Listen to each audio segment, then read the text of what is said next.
ગુજરાતમાં આત્મહત્યાના બનાવ ખૂબ જ વધી રહ્યા છે ત્યારે હાલમાં જ પાટણ શહેરમાં પણ એક આત્મહત્યાની ઘટના સામે આવી છે।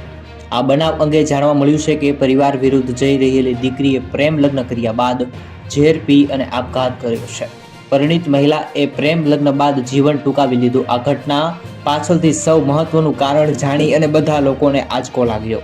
આ ઘટના અંગે વિગતવાર માહિતી જાણીએ કે આખરે શું બન્યું છે।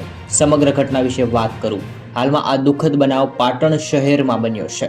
સૂત્રો દ્વારા જાણવા મળ્યું છે કે મૃતક હિનાને 4 વર્ષ અગાઉ પાટણ શહેરમાં મોટી સરા પીપળા ગેટ નજીક રહેતા સંજય સોલંકી સાથે પરિવારની વિરુદ્ધમાં જઈ અને પ્રેમ લગ્ન કર્યા હતા। પ્રેમ લગ્ન બાદ બંને પરિવાર વચ્ચે અણબનાવ હતો। એકબીજાના પરિવાર વચ્ચે બોલચાલના સંબંધ ન હતા। સાસરિયા મેટાટોણા મારતા હતા અને મારઝૂટ પણ કરતા હતા। આ વચ્ચે હિનાએ પુત્રને જન્મ આપ્યો। પુત્રના જન્મ બાદ એકબીજાના પરિવાર વચ્ચે સમાધાન થઈ ગયું।